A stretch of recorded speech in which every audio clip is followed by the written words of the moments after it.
A'udzubillahi minasyaitonirrajim. Bismillahirrahmanirrahim. Assalamualaikum warahmatullahi wabarakatuh.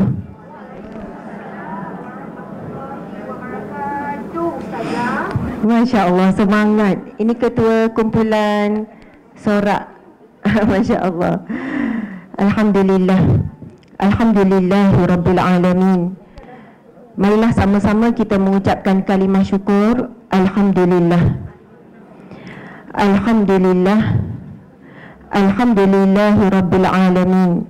Wassalatu wassalamu ala asyrafil anbiya'i wal mursalin wa ala alihi wa sahbihi ajma'in.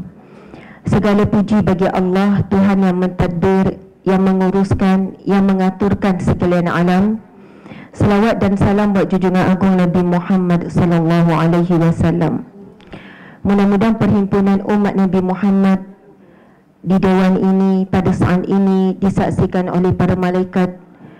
Lalu malaikat membawakan khabar gembira dan bahagia ini kepada baginda Nabi sallallahu alaihi wasallam, bahawa umatnya berkumpul demi menyatakan rasa cinta dan rindu kepadanya, bahawa umatnya ingin menuntut ilmu, ingin membaca wasiat-wasiat baginda, ingin membaca kebimbangan-kebimbangan baginda untuk kita sebagai umatnya, sebagai bekal dan persiapan untuk bertemu dengan kematian, untuk mendapatkan husnul khatimah.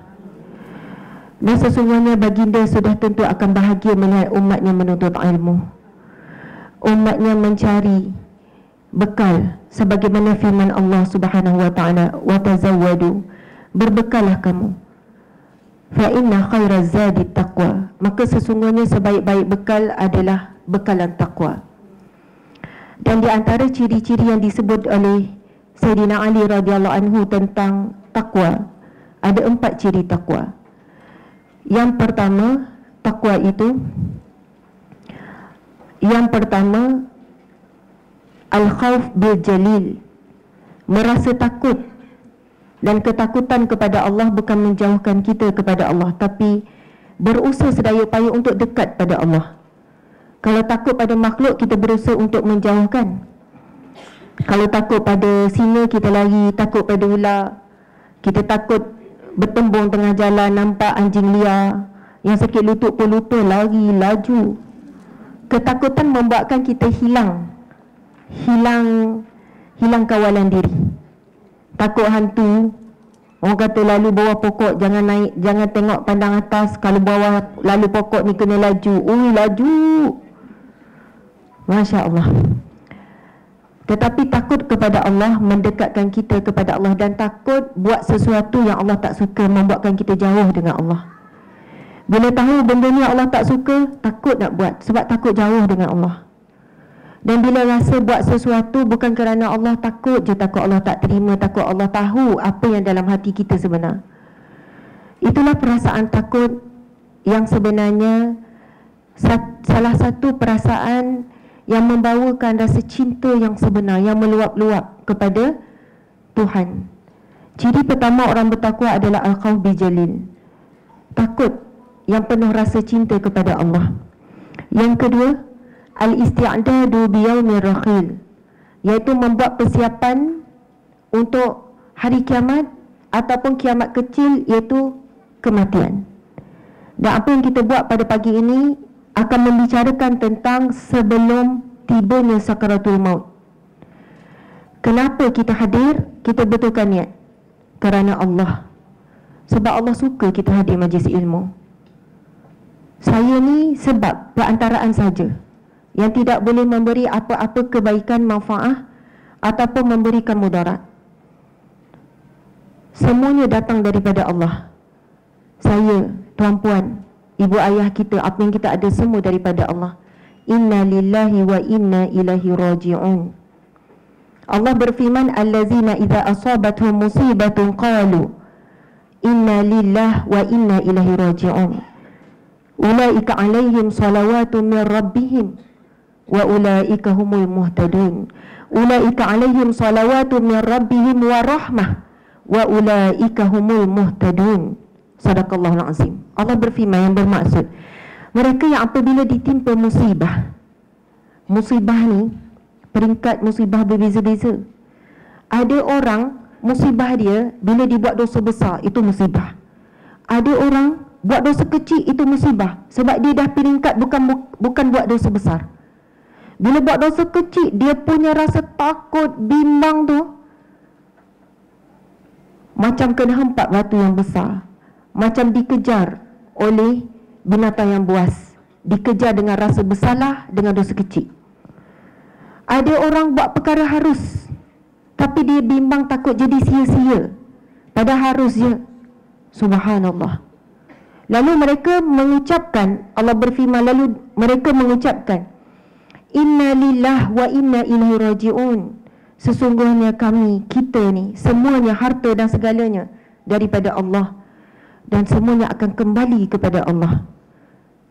Orang yang selalu mengingatkan dirinya daripada Allah, ujian daripada Allah, suami anak-anak daripada Allah, segala kemasyhuran, nama, pengaruh, kedudukan, ilmu, kebijaksanaan, jawatan yang ada semua daripada Allah, semua akan dikembalikan kepada Allah untuk dihitung, untuk dihisap. Kamu ada pengaruh, apa yang kamu buat dengan pengaruh kamu ada? Untuk diri kamu, kepentingan kamu, keluarga kamu. Kamu ada degree, master, PhD, kamu ada jawatan. Kamu seorang isteri, apa yang kamu buat sebagai isteri? Kamu sebagai suami, sebagai ibu, sebagai ayah. Adakah kamu menzalimi dengan apa yang kamu ada? Semua akan dikembali kepada Allah. Ulaika alaihim salawatu min rabbihim wa rahmah. Mereka itulah yang akan mendapat salawat, pertolongan, rahmat Allah, dan mereka yang akan mendapat petunjuk. Orang yang selalu sebut inna lillah wa inna ilaihi raji'un. Musibah kecil, musibah besar, dia segera mengembalikan kepada Allah, dan dia sedarkan bahawa ini daripada Allah. Maka kuranglah dia menyalahkan kepada manusia. Kuranglah dia duk cari salah suami, cari-cari salah isteri, cari-cari salah anak, cari-cari salah bos dia, cari-cari salah AJK masjid. Contohlah ya, cari-cari salah pengurusi masjid. Kita sedar apa yang berlaku adalah dalam kawalan Allah. Allahu Akbar, Alhamdulillah, Masya Allah. Segala puji bagi Allah. Ada satu zikir yang Nabi ajarkan dalam bacaan maksurat. Alhamdulillahilladzi adada khalqihi wa ridha nafsihi wa zinata arshihi wa midada kalimati. Subhanallah, meremang. Kita ulang lagi sekali sama-sama. Alhamdulillahilladzi adada khalqihi wa ridha nafsihi wa zinata arshihi wa midada kalimati. Zikir ini riwayat yang sahih. Apabila seorang hamba membaca zikir ini hadis Nabi menjelaskan, apabila seseorang hamba membaca zikir ini, para malaikat, dua malaikat kebingungan sesama sendiri, tidak tahu bagaimana nak menuliskan kebesaran ataupun nak menuliskan jumlah pahala untuk zikir ini. Lalu dua malaikat ini bertemu dengan Allah. Ya Allah, kami kebingungan, kami tidak tahu bagaimana nak menuliskan pahala ganjaran yang diucapkan oleh hamba-Mu ini. Dan Allah Maha mengetahui, tetapi kerana Allah ingin menyampaikan untuk kita faham hakikat besarnya kalimah zikir Alhamdulillah ini, lalu Allah bertanya kembali, apakah yang hamba-Ku ucapkan? Lalu malaikat ini pun sebutlah apa yang hamba ini ucapkan. Kemudian Allah berkata, Allah berfirman, kamu tulis apa yang dia ucapkan. Maksudnya kalimah ini, zikir Alhamdulillah, tidak boleh ditulis oleh para malaikat, kerana sebahagian amal soleh boleh ditulis 10 digandakan sampai 700.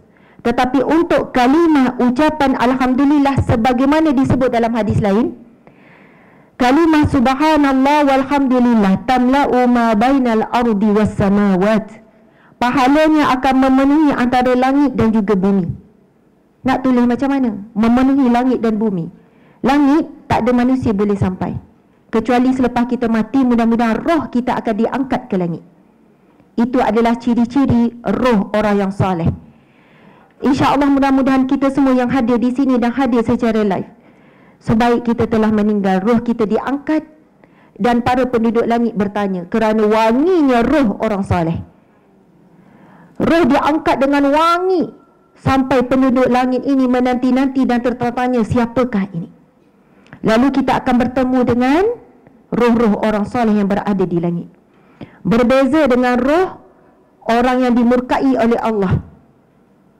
Lalu bau hanya yang sangat busuk sampai penduduk langit enggan untuk menerima.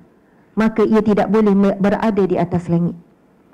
Semua kisah-kisah ini ataupun penjelasan berdasarkan hadis Nabi ada dalam kitab-kitab berkaitan dengan kematian. Masya Allah, Alhamdulillah. Belum mukadimah ni kan, terus masuk ceramah. Dia suasana cik suami ada, Masya Allah. Okay. Saya habis kuliah pagi tadi kan pukul 9. Sini kan sepatutnya 10.30. Saya kena mohon maaf sebab saya lambat. Lepas habis sekian-sekian ada urusan, ada orang datang ke rumah, kena selesaikan dengan urusan orang tersebut. Lepas tu tunggu gerak. Lepas tu saya rasa mengantuk sangat. Terus tertidur. Sampailah dekat pintu pagar. Lepas tu malam tadi memang tidur pukul 2 lebih, 2.30 macam tu. Malam tadi ada program, balik pun memang lambat dekat pukul 1. Jadi lepas tu kan saya duduk bebel dekat suami. Kenapa tak kejut saya awal 10 minit sebelum ke, dan dah sampai tu. Biasalah minta maaf ya encik suami. Mungkin dia kesiankan saya, bagilah saya tidur sampai pintu masjid. Kita kaum perempuan kalau macam mana muka saya ni sembab ni, sudah dah lah nak senyum kat orang. Itu yang kereta lama duduk parking jauh sikit, sebab duduk kat aircon bagi muka segar sikit. Subhanallah. Lepas tu kan pergi tandas, tengok muka macam mamai-mamai, tarik nafas. Rupanya bila berlaku macam tu, tawakal tu, hati tu pada Allah lagi kuat. Duduk doa, ya Allah bantulah ya Allah. Tengah kebingungan ni, tengah mamai ni, bangun tidur nak terus ceramah, nak terus live ni. Subhanallah, Allahu Akbar. Tapi cik suami saya ni jenis yang sabar, diam. Bukan selalulah, selalunya begitu, kena puji, selalunya begitu, Alhamdulillah. Allahu Akbar. Kalau tak, saya pernah takkan mampu berada di sini sampai hari ini. Sebab bukan di belakang, sebenarnya di depan kiri dan kanan tu adanya suami yang sanggup berkorban apa sahaja untuk jalan dakwah, dan korbankan juga isteri dia untuk jalan dakwah, dan korbankan juga masa-masa dia, hak-hak dia. Masya Allah, Allahu Akbar. Okey, ni nak reverse balik sebab dia punya syahdu. Subhanallah, suasana masjid ni luar biasa. Boleh jadi keikhlasan mereka yang menganjurkan, keikhlasan jemaah yang hadir. Dan masjid ini wallahualam, berapa dah umur masjid ni 20 tahun lebih. Dan saya tahu masjid ni sangat aktif dan ramai alim ulama yang datang. Masya Allah, ya, insya-Allah. Maksudnya bukan saya, alim ulama yang hebat-hebat, yang terkemuka, dan boleh jadi ramai wali Allah yang hadir yang kita tak kenal, kita tidak tahu. Sebab wali Allah ini bukan semestinya ada karamah yang boleh jelas. Di kalangan kita boleh jadi ada wali Allah. Kalau kita tengok penjelasan tentang siapakah waliullah, boleh jadi di kalangan wanita, boleh jadi di kalangan lelaki. Disebutkan secara umum sahaja, wali Allah adalah orang yang mentaati perintah Allah, meninggalkan larangan Allah, yang dekat dengan Allah, yang berusaha mentaati perintah Allah dengan sebaik mungkin. Itu semua wali Allah. Boleh jadi ada di kalangan kita yang makamnya wali Allah kerana sabarnya dia 30 tahun dengan suami dia, sampai orang tak tahu pun dia ada masalah dengan suami. Maksudnya tahap yang dia boleh bersabarlah. Suami bukan pukul, mungkin mulut ke apa, wallahualam. Dia sabar, makam dia diangkat menjadi wali Allah melalui jalan sabar. Allahu Akbar. Boleh jadi diangkat melalui makam syukur. Dia orang susah, tapi syukur dia hebat. Bukan syarat ada untuk dia syukur, padahal dia kekurangan serba-serbi, tapi syukur selalu macam dia ada semua. Akhirnya Allah akan beri segala-galanya di akhirat kelak, apa yang dia tidak ada di dunia. Ada orang melalui makam ilmu dinaikkan menjadi martabat waliullah. Ada makam menuntut ilmu, mana-mana majlis ilmu dia pergi. Mana lagi semangat menuntut ilmu, lelaki ke perempuan? Oh, sedap kelim kan? Sian orang lelaki dalam sikit diam ujung tu Oh, ni lelaki rare ni kan? Subhanallah, sampai suami saya pun kena paksa. Tadi dia plan nak pergi bank, tak apa ke encik? Kita pergi sama-sama ya. Saya takut encik melencong. Tak adalah, tak gurau je ya. Saya jealous kalau dia pergi tanpa saya kan. Tak ada, bukan jealous. Biasa buat urusan saya itu biasa. Okey, tuan-puan sekalian, Masya Allah, mungkin ada makam dapat menjadi wali Allah. Golongan wali Allah ini, apa maksud wali Allah ya? Nama Allah, salah satunya nama Allah iaitu Allah Ya Wali. Betul tak? Allah Ya Wali, Allah Ya Wakil, Al-Wali, Al-Wakil. Subhanallah. Kalau wali ni bukan wali bank ya, wali songgo ya, Masya Allah, karamah luar biasa. Wali bank tu nama bank satu ahli muzik kan. Tapi biasa kalau kita faham wali ni apa? Wali nikah. Siapa wali nikah? Ayah kan? Ada wali mujbir, wali paling utama, wali kabir, wali besar iaitu ayah. Maksud wali bagi manusia adalah penjaga, pemegang amanah yang jaga anak perempuan ni, dia tu wali, penjaga. Bila sebut Allah Al-Wali, Allah yang maha menjaga. Bila kita baca zikir hasbunallah wa ni'mal wakil, ni'mal maula wa ni'mal nasir, di situ perkataan wakil, hasbunallah wa ni'mal wakil, cukuplah Allah bagiku, dialah sebaik-baik wakilku. Kita dah sebut wakil-wakil dalam bahasa Melayu tu asal perkataan daripada bahasa Arab wakil. Apa maksud Allah sebaik-baik wakil? Wakil dalam menguruskan urusan kita tu. Kita serah bulat pada Allah, tawakal betul-betul, serah pada Allah. Dan Allah sebaik-baik wakil dalam menguruskan urusan. Kita dah berusaha, kan tawakal ini setelah berusaha. Usaha hantar anak kita tuition, usaha cari rezeki untuk tampung tuition, lepas tu usaha berdoa, solat hajat tak berhenti. Kita pun sebut pada anak, sekarang janganlah fikir-fikir lagi, result SPM keluar bila? Tak tahu tak tahulah 2 bulan lagi, 3 bulan lagi. Nenek memang lagi tak ambil tahu dah lah kan. Minggu tengah bulan depan lebih kurang. Lepas tu kita sekarang dalam proses tawakal, betul kan? Tawakal. Sebab usaha dah, semua dah. Nak tengok tawakal kita sempurna atau tidak selepas dapat result. Kalau result tak sebagaimana yang diharapkan, harap straight A, rupanya straight B. Contoh saja, sejauh mana ketika itu yakin bahawa inilah yang terbaik, sebab dah serah urusan pada Allah. Hajatnya dapat result begini, boleh jadi doktor. Rupanya dengan result begini, tak lepas jadi doktor, kena jadi engineer. Engineer pun tak lepas, rupanya tengok mana yang boleh. Subhanallah. Usaha-usaha impian dapat suami begini, dapat isteri begini, usaha-usaha impian nak anak macam ni. Para Nabi menunjuk contoh yang terbaik. Nabi Yaqub diuji dengan anak yang tak berhenti saling membenci sampai tua. Kalau kita baca kisah Nabi Yaqub, sampai tua renta dalam keadaan buta, anak ni masih menanam benci kepada Nabi Yusuf. Tak habis-habis konflik sangat dahsyat. Kita anak-anak kita ada saling bergaduh kan, saling tak sefahaman kan, tapi tak sampai mereka plan untuk bunuh adik. Tapi itu berlaku kepada Nabi Yusuf. Tapi ada seorang yang bersuara, tak payahlah kita bunuh, kita buang dalam perigi buta.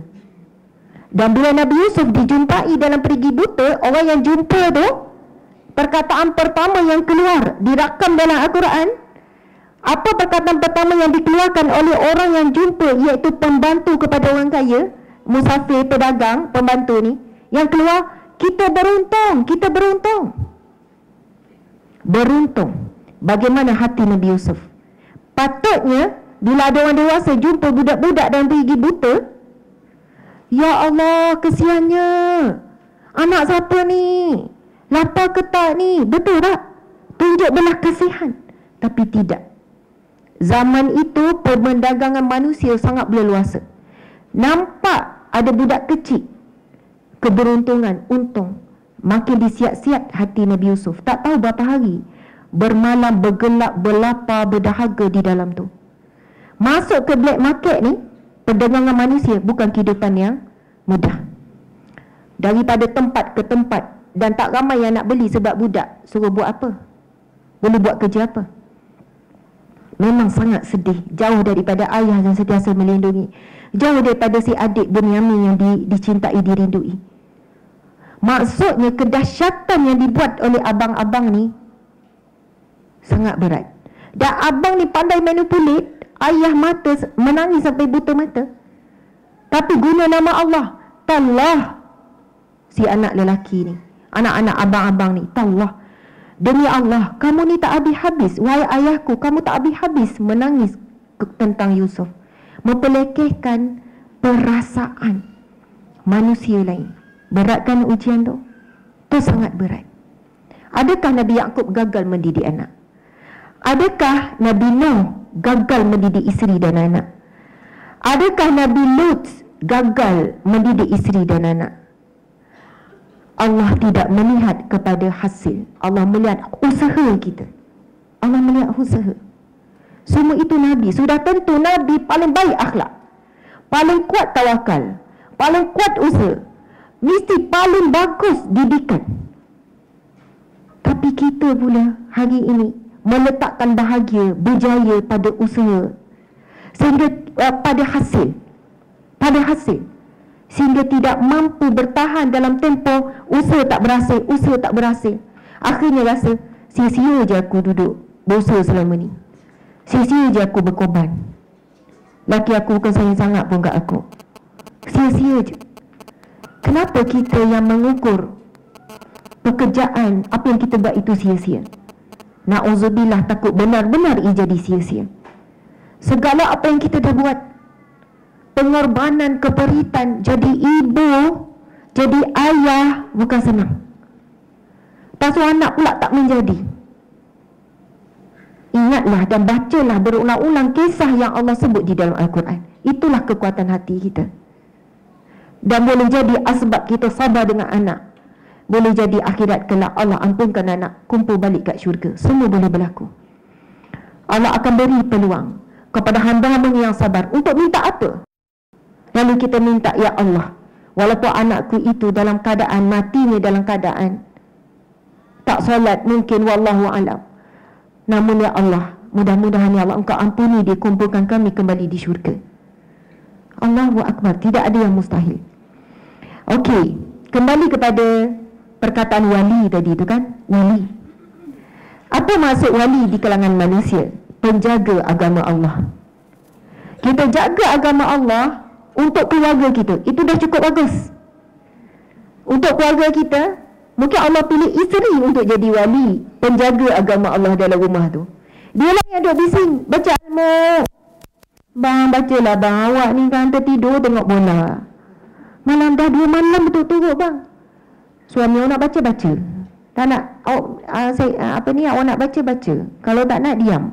Aduh, perit kalau suami beli, cakap jawab macam tu kan. Bang, saya tak nak lah masuk syurga seorang-seorang, nak dengan awak. Kalau suami ni pandai balas, confirm ke syurga awak tu? Tapi tak adalah. Orang lelaki biasa, dia mati akal kan. Maksudnya orang perempuan ni lagi laju, tak tahulah kan. Tapi kita cakap kadang macam kita confirm syurga, tapi tak ada jaminan langsung. Boleh jadi sebab sabar dengan kata-kata suami, malas suami itulah buat kita jadi masuk syurga. Tak tahu sebab mana kan. Jadi Masya Allah, boleh ada dalam keluarga yang menjadi penjaga agama Allah suami, ayah. Tapi boleh jadi suami ayah ni tak dibesarkan dalam lingkungan yang baik dalam keluarga. Jadi isteri ni lebih, hatinya lebih tunduk, hatinya lebih lembut. Jadi isteri tak ada masalah siapa. Tak perlu pun kita nak, abang patut awak ketua keluarga, awak yang memimpin keluarga ni ke syurga, awak yang melindungi daripada perkara-perkara mungkar. Ni diam je, awak tengok anak macam ni, awak diam je. Kan kadang-kadang jadi konflik. Kita nak kebaikan, tapi cara yang kita approach pun kurang baik. Kita hidang makanan sedap, tapi dengan hentak-hentak, memang takkan sedap makanan tu. Jadi mungkin kita menjadi asbab hidayah. Syukur kita yang rajin menuntut ilmu, kita pula yang terasa. Balik kita nak suruh suami terasa juga, suami tak terasa-terasa. Kita kamai lagi, ya Allah, pasal kematian ni, Allah, lebih daripada ustazah lagi dia sampaikan. Allahu Akbar. Kita ni, saya nak cek semua barang-barang ni, nak sorting belaka ni. Saya nak tinggalkan 10 jubah je, yang lain semua nak bagi hadiah. Pilih sampai hujung tak jumpa. Pilih ni sayang. Walaupun kecil mungkin akan kurus balik nanti, boleh pakai lagi ni. Yang ni tudung. Uish. Orang perempuan ni dia cepat terasa bila dia dengar sesuatu, cepat insaf, cepat ni, tapi nak hilang pun cepat. Esok hari lahir contohnya, hari tu insaf, nak kosongkan dunia semua ni, tak nak dah tambah-tambah. Esok hari lahir, suami tak ingat, memberontak dia. Lepas tu suami kata, saya belanja awak apa-apa, tudung lagi, baju lagi, handbag lagi, kasut lagi. Wallahu a'lam. Tapi kadang orang lelaki bila dapat sesuatu, dia pegang sungguh-sungguh, dia istiqamah. Masya Allah, Alhamdulillah. Muslimin muslimat dimati Allah sekalian, saya nak ucap terima kasih kepada pihak Masjid Al-Falah. Ingat, takut apa ni, kakak kawasan ni, Kak Salwa ni, semua orang takut pada dia kan. Udah kecil lagi takut. Dia bagus. Kenapa daripada kecil? Oh, terawih. Oh, so sama-sama. Oh, ni ada testimoni tapi sayang kan, perlu ada orang begini, ada orang lembut, ada orang tegas. Kalau semua lembut, saf ke depan, memang tak bergerak orang tu. Bila saf, orang kata hati kering, tak ada perasaan kan. Subhanallah, macam bagus, macam apa. Tapi subhanallah, saya dah kenal lama juga, dan pernah datang ke sini melalui Kak Salwa ni, Puan Salwa, Hajar Salwa. Masya Allah, kalau jumpa tengah-tengah majlis kan, tengok dia kan, saya dah geru. Ustazah, bila nak sampai tempat akad? Ustazah, kenapa PA tak balas? Ya, kita akan jadikan keutamaan. PA, ambil terus. Ini jangan main-main, ni kakak kawasan. Tak boleh. Dia kejar tu, tak boleh bersembunyi. Okey. Terima kasih kepada semua, daripada AJK, Menazir, semua sampai ke bawah yang tidak mampu kita sebutkan. Dan terima kasih yang hadir, terima kasih semualah yang main peranan masing-masing. Allah Maha mengetahui. Kita serah pada Allah. Kita harapkan Allah redha dan Allah terima segala yang kita buat. Masya Allah. Tajuk kita ialah, baru nak masuk tajuk ya,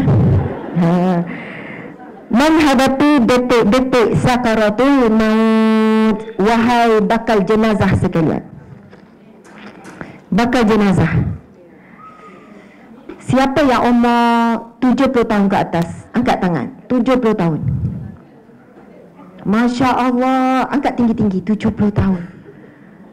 Comel lagi, nampak muda lagi, daripada jarak jauh lah ya. Sekilas pandang, hebat. Ada yang 80 lebih ke? Ada 80 lebih. Oh, Masya Allah, 80 lebih. Barakallah. Masya Allah, ketua kita hari ini, ketua wanita yang solehah, ketua wanita solehah pada hari ini. Sebab Nabi SAW bersabda, subhanallah, Nabi bersabda, sebaik-baik kamu adalah orang yang umurnya panjang. Jadi yang paling panjang umur di kalangan kita adalah Hajjah Aisyah nama. Masya Allah. Dan berkekalan dalam kebaikan. Bayangkan umur 80 lebih, Allah masih memilih dan menguatkan tubuh badannya untuk berada di rumahnya, rumah Allah ini, dan berada di majlis Allah, iaitu majlis ilmu, di taman syurga. Allahu Akbar. Belum tentu kita mampu kalau umur dah 80 lebih dengan kudrat Allah bagi kuat. Yang umur 70 lebih. Siapa umur 60 lebih ke atas? Lagi ramai, 60 lebih. Ini panggil tua renta ke, tua bangka ke, apa istilah? Ustazah muda lagi ya, 60 lebih. Memang kau dari belakang macam nak dara. Gaya, cara jalan, tengok depan nenek dara. 60 lebih. Tapi ada hadis Nabi tentang siapa yang umurnya sudah sampai 60 lebih. Subhanallah. Hadis Nabi SAW bersabda, Allah tidak menerima alasan. Dik, tolong cari hadis tu. Allah tidak menerima alasan, Allah tidak menerima jawapan, pembelaan, excuse daripada hambanya yang umurnya sampai ke umur 60. Subhanallah. Apa maksud? Di akhirat kelak Allah beri peluang kepada hamba-hambanya untuk beri alasan ataupun beri sebab kenapa tak begini, kenapa buat macam ni, kenapa sekian-sekian. Allah masih boleh menerima alasan-alasan. Dengar lagi, Allah maha menerima alasan hamba-hambanya. 30 lebih dah mati, lalu dia boleh lagi beri alasan, ya Allah, engkau ambil nyawaku waktu aku muda, aku sibuk cari rezeki, sebab itu aku tak pergi ke masjid, kerja pun sampai lewat malam dan sebagainya, aku penat, sebab itulah kadang salat lambat. Maksudnya boleh, bukan nak bagi tahu senang hati ni orang yang umur muda ni. Orang umur muda mana ada, kalau macam tu nak mati awal lah. Tak ada, semua takut mati. Tetapi Nabi SAW bersabda, Allah tidak menerima alasan. Mereka dipanjangkan sehingga umur 60. Jadi tak diramai tu. Jadi bersedialah umur 60 ni ke atas, Allah bagi rezeki ni, rezeki yang besar. Kalau tak jaga sungguh hak-hak Allah, tak jaga sungguh hak-hak suami, hak-hak isteri, hak anak, hak cucu, hak untuk diri, kena cek betul-betul ni. Sebab tak ada excuse lah ni. Taubat sungguh-sungguh, buat amal soleh sungguh-sungguh, buat kebaikan sungguh-sungguh. Sebab ramai wanita masa dia muda, dia isteri yang terbaik. Masuk umur 60 lebih, reputasi dia menurun. Tak ada perasaan dah nak layan elok-elok. Dah tua-tua ni, lantak dia lah. Lantak kau lah, macam tu. Sebab memang Allah uji bila menopause. Menopause ujiannya dahsyat berat. Kalau tak mampu nak hadapi, perasaan berubah, rimas berubah, itu ini berubah, jumpalah doktor. Doktor mungkin boleh bantu dari sudut perubatan. Mudah marah, mudah melenting. Kita dah hidup berapa lama? Sebab apa saya cakap macam ni? Pengalaman saya hingga masak rumah tangga. Ramai yang dah, kita tak boleh nak pujuk dah. Makcik, sabarlah sikit, siang kat suami. Itulah Ustazah, dulu tak macam ni. Sekarang cakap tu memeli manjang, sakit telinga dengar. Kau dengan cucu boleh dia lembut-lembut, peluk-peluk. Dengan saya sentuh, tak boleh cakap reng. Sentuh je, apa ni? Istighfar lah. Oh, macam berdosa pula. Tak nak tidur sama dah Ustazah, asing-asing. Kalau suami tak redha, takut di hujung usia dalam keadaan dilaknat dan tidak diredai oleh Allah. Okey, ini hadis Nabi. Umur-umur umatku di antara 60 hingga 70 tahun, amat sedikit daripada itu. Okey. Bukan hadis ni, Dik. Ke saya kena belek sampai bawah? Ya. Nabi SAW bersabda, hadis sahih riwayat Bukhari, Allah Subhanahu Wa Taala menghilangkan keuzuran, tidak menerima uzur, tidak menerima alasan bagi sesiapa yang dilewatkan ajalnya ketika sehingga sampai usia 60 tahun. Masya Allah. Fasa hidup kita ni ada fasa sebelum 40, ada fasa ujian 40 hingga 60. Masuk umur 60, kalau perasan ada ujian-ujian lain yang datang. Umur masuk 60. Sebab bila masuk 50 lebih, rasa muda lagi di peringkat pertengahan umur. Betul tak? 50 lebih tu macam muda lagi bagi umur pertengahan. Tapi bila masuk 60, rasa dah tua tu, dah rasa betul-betul dah rasa makin tua. Dan masuk fasa baru sebagaimana hadis Nabi sebut. Masa ni tak diterima lagi keuzuran alasan. Jaga solat betul-betul, bab bersuci, jaga solat kalau boleh di awal waktu, bacaan Al-Quran. Yang saya jumpa seorang hajah yang bernama Azaziyah. Hajah Azaziyah, sama nama hotel Azaziyah. Azaziyah nama tempat Azaziyah di Mina kan. Sampai ada nama, ialah Azaziyah lah tempat tu. Dan nama dia Azaziyah. Saya jumpa di Kedah. Saya pergi masa ni jumpa Hajah ni, tak apalah saya tak cerita lanjut pasal saya jumpa macam mana. Dia baca Quran, khatam Al-Quran 3 hari sekali khatam. Bukan 30 hari sekali, 3 hari sekali khatam. 3 hari sekali khatam. Umur dia 70 lebih. Mata jelas, semua jelas. Ada rakaman pun. Ada rakaman, nanti kita rilah balik. Pak Hajah Azaziyah, perbualan saya dengan Hajah tu je. Saya kata macam mana Hajah boleh khatam 3 hari sekali? Dia pun jawab, setiap kali solat 3 juzuk. 3 juzuk selepas setiap kali lepas solat. Jadi 3 kali 5 15. Sorry, setiap kali solat 2 juzuk. Jadi bunyi macam tak banyak mana. Masya Allah. Jadi 2 kali 5 10. 3 hari habis 30. Konsisten beberapa tahun. Allahu Akbar. Masa tu sebenarnya saya pergi ke pondok Ustaz Kazim Ilyas. Ya. Lepas tu ada jemaah-jemaah wanita lain, Ustazah nak jumpa tak? Ada jemaah ni khatam Quran 3 hari sekali. Ada wanita ni, ada Hajah ni. Dia dah bongkok, tapi dia punya suara ini suara orang yang sentiasa baca Al-Quran. Bila dia bercakap, nanti kita rilah gani, saya dengar suara dia, saya mengamang. Dia bukan jawab 3 hari sehari ni, tak. Ustazah, cara dia jawab macam ceramah depan ramai orang. Betul. Kelantunan suara semangat dia. Kata macam mana boleh istiqamah? Dia jawab, saya tak ingat jawapan dia, kena dengar balik, tapi seolahnya contohlah jawapan dia. Allah akan membantu hamba-hambanya yang berkehendak. Dia bukan jawab dengan boleh, tak. Lain macam cara orang yang 3 hari sekali boleh khatam. Kita mungkin cakap, dah tak ada kerja lain Ustazah, duduk kat pondok buat apa lagi, baca Quran lah. Kita sentiasa nak cari alasan ni. Macamlah kita sekarang duduk kat rumah, duduk sibuk benar masak, sekarang dah order lah. Cuba 3 hari kita tak payah masak, tak payah ngemas, kita fokus nak baca, nak khatam selama 3 hari. Belum tentu mampu. Walaupun muda daripada Hajah Azaziyah 73 ni, tahun ni dah 75 lah. Walaupun lebih muda, lebih ada kudrat. Allahu Akbar. Allah benar-benar memilih dia kerana permulaan dia bersungguh-sungguh berkehendakkan hal demikian. Pagi tadi Riyadhus Salihin, kisah sahabat Nabi yang khatam Quran pada setiap malam. Abdullah bin kena tengok balik kuliah pagi tadi. Ni tak bagi nama dia, tapi Abdullah lah. Tanya pula nama kan. Saya susah nak ingat nama. Ya kan? Okay, subhanallah.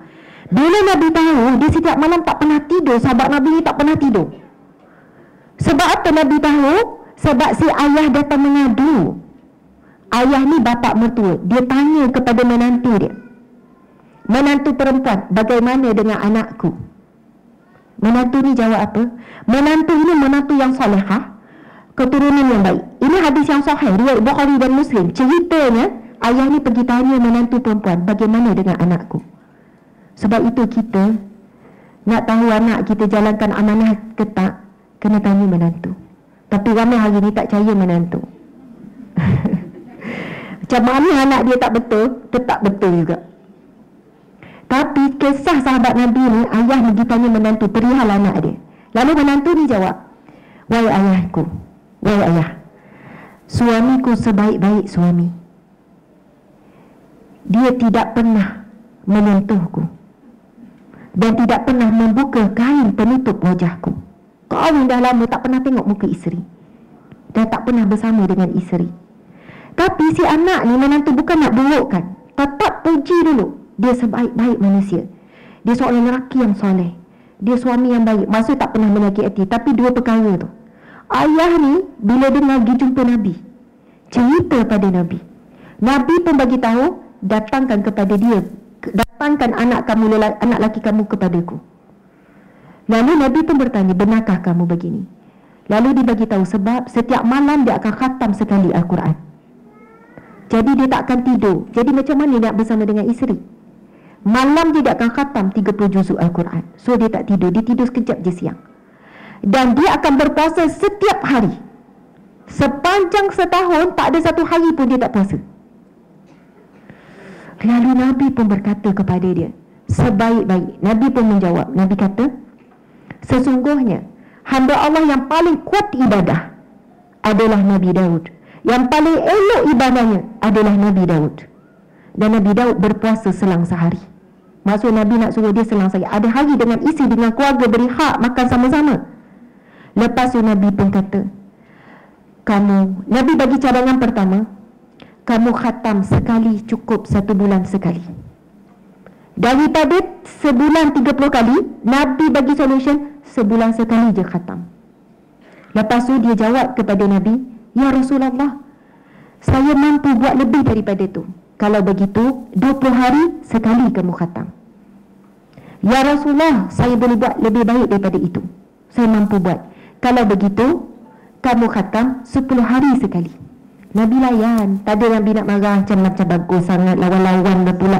Tak ada, memang macam ni. Kalau dengan sahabat Nabi, Nabi sangat berlapang dada. Kalau kita dengan Tok Guru nampak ada murid menjawab, contohlah Tok Guru tu bagi amalan selawat 100 kali, istighfar 100 kali, 100 je ke?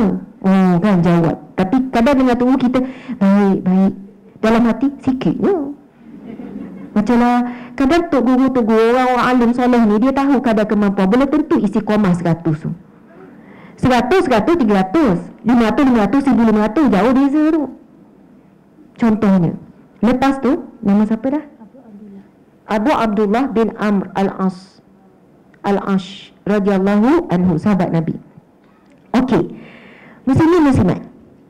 Baik, lepas tu Nabi bagi cadangan sebab dia kata kalau 10 hari sekali pun dia mampu. Nabi kata kalau begitu 7 hari sekali. Dan jangan lebih daripada itu. Seminggu sekali kamu khatam. Jangan lebih daripada itu. Sebab apa? Sebab dia ada isteri, baru nikah. Nanti ada anak, nak kena cari rezeki.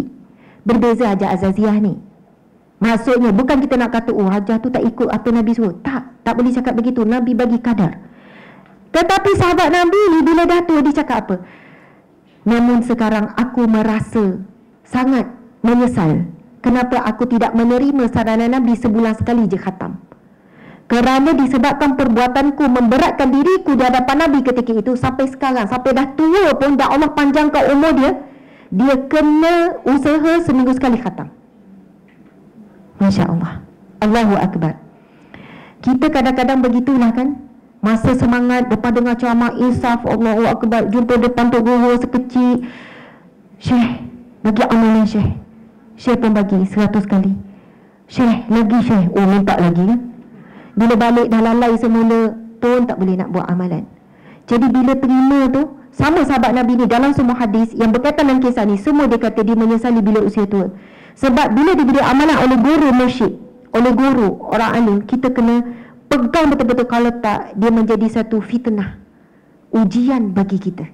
Kita dah minta, Nabi dah suruh, dan sahabat Nabi ni berusaha sampai akhir matinya seminggu sekali mesti khatam.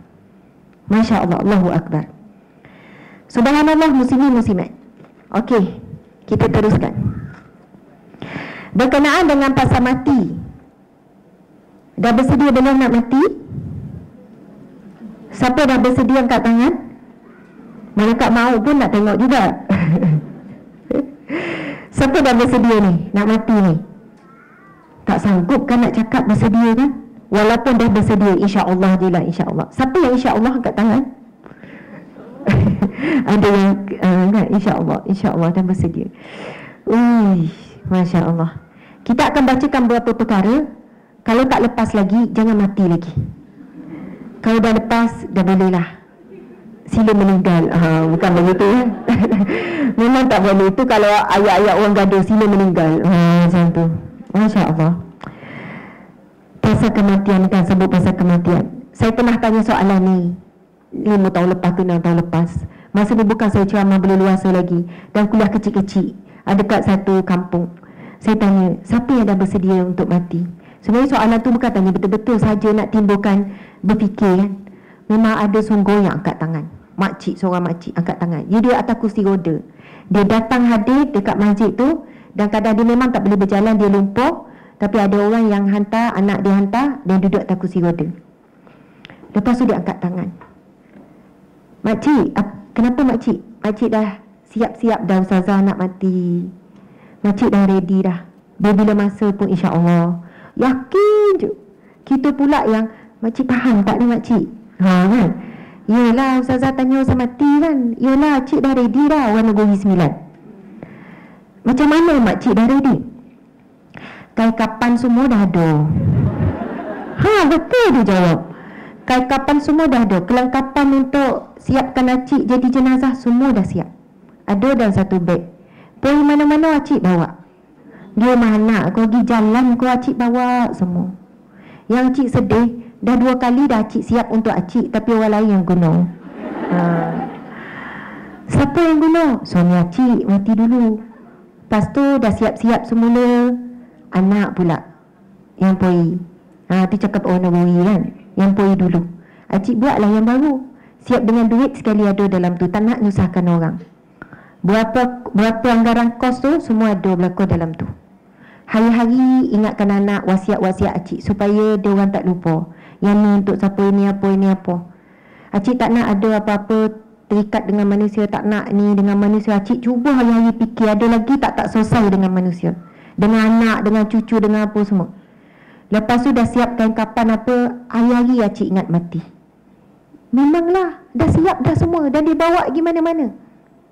Luar biasa, orang kampung, orang kita tak pandang. Jadi bila dia hari-hari ingat mati, dah ria sungguh dia buat persiapan, bukan main-main, dia buat sungguh-sungguh. Dia kata, ustazah apa, saya tanya, apa yang kesan pada acik buat macam ni? Bila masuk waktu solat, sebelum solat 20 minit dah ready dah ustazah. Ya takutlah sebab lambat bersiap mati. Takut dah ustazah. Tak nak ada hutang dengan Allah, tak nak ada hutang. Sebelum semayang, sebelum azan dah ready, 20 minit, 30 minit duduk atas jadah ngaji kau, zikir kau.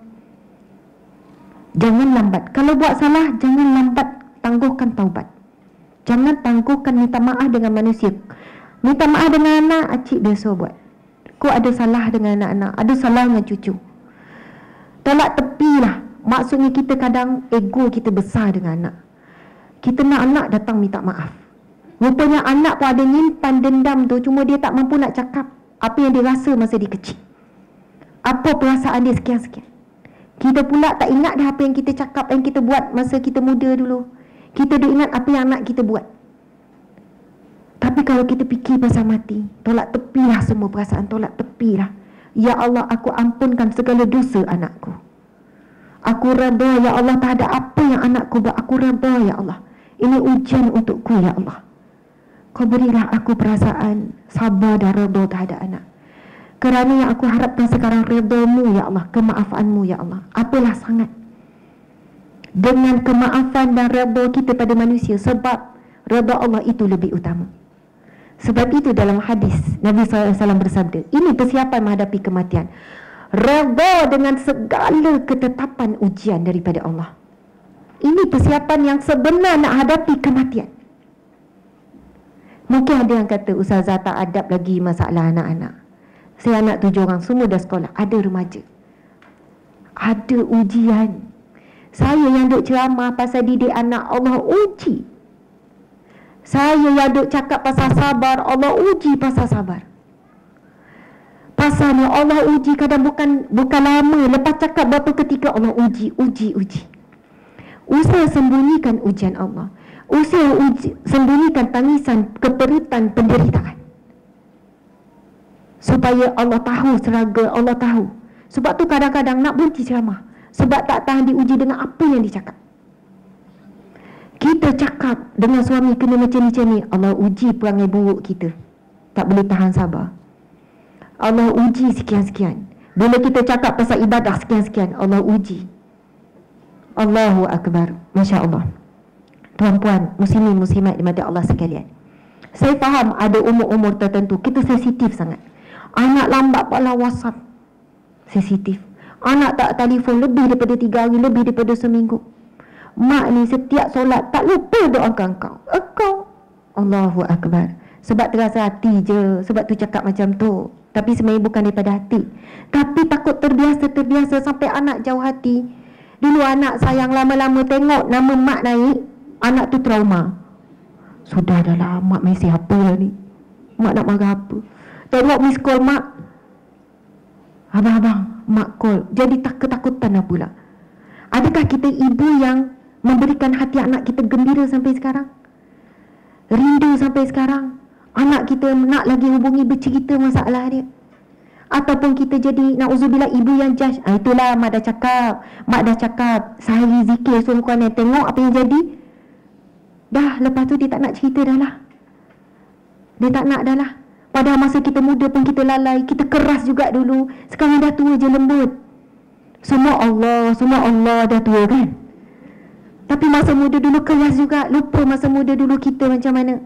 Anak kita melalui proses yang sama, kita kena bersama dengan dia melaluinya. Allahu Akbar. Jadi hadis Nabi bersabda, apabila seseorang hamba diberikan ujian, musibah, daripada isteri ke, suami ke, anak ke, daripada mana-mana ke, daripada diri sendiri ke, daripada sakit ke apa, lalu Allah mengutuskan malaikat untuk melihat keadaannya. Padahal Allah Maha melihat, tapi begitulah cara Allah mentadbir. Allah beri tugas pada malaikat untuk melihat keadaan hamba. Lalu bila malaikat ini bertanya, kembali pada Allah, Allah bertanya, bagaimana keadaan hamba-Ku yang menerima ujian? Apabila malaikat ini berkata, hamba-Mu redha dengan ujianmu, lalu Allah akan berfirman, mendapat redha-Ku. Tapi jika malaikat ini menyampaikan dia marah-marah, ya Allah, dia tak terima, dia apalah, malaikat reportlah bagaimana keadaan kita, respon pada ujian Allah. Lalu Allah berkata, dia mendapat kemarahan-Ku.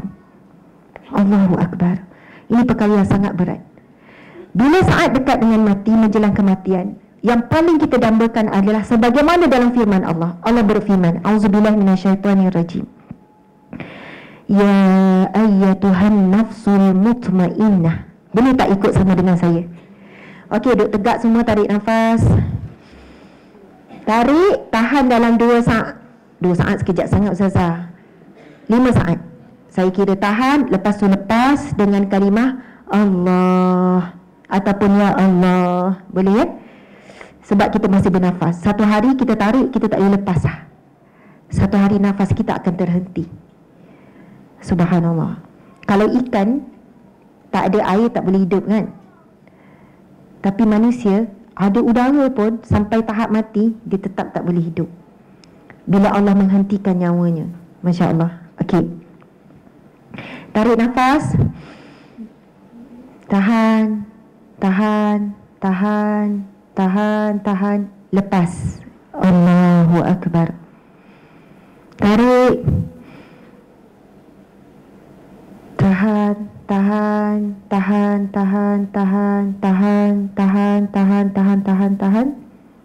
Allahu Akbar. Allahu Akbar. Ini latihan sebelum hembus nafas ni. Sebab kalau tengok orang yang menghembuskan nafas terakhir macam tu lah, dia akan tarik panjang, boleh lepas lagi, usaha lagi tarik sampai dah tak boleh tarik, tak boleh lepas lah. Helaan nafas yang terakhir. Allahu Akbar. Waktu kita marah, memang itu adalah salah satu kaedah. Tarik dan kena tahan nafas. Sebab nak stabilkan balik oksigen. Bila kita marah, jantung berdenyut kencang. Betul kan? Lepas tu, oksigen tak sempat sampai ke otak. Otak tak boleh nak fikir stabil. Kita tahan nafas. Tahan. Kan tahan ni, geram ni. Sebab suami tak angkat kain. Hujan turun, dia buat tak tahu ni. Bila tanya, dia cakap, kenapa tak pesan? Aduh, takkan nak pesan lagi dah tua-tua. Tahu hujan angkat lah. Tapi kadang Allah uji macam tu lah kan. Nak marah tapi kena sabar. Jadi tarik. Memang siapa yang buat teknik ni, menahan, itu salah satu kaedah menahan nafas dan menahan sabar. Lepas tu lepas dengan zikir Allahu Akbar. Oh, tu rasa lain macam. Dia rasa yang bahan-bahan yang api tu, yang mendidih sampai ke otak tadi tu, dia rasa macam, Masya Allah, kena cuba praktis. Allahu Akbar. Okey, kita sama-sama baca firman Allah ni. Bismillahirrahmanirrahim. Ya ayyatuhan nafsul mutmainnah. Ya ayyatuhan nafsul mutmainnah.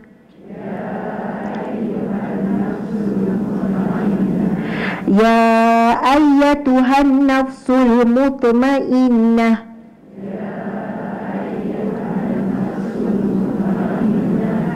Irji'i ila rabbiki radiyatan mardiyah fadkhuli fi ibadi wadkhuli jannati.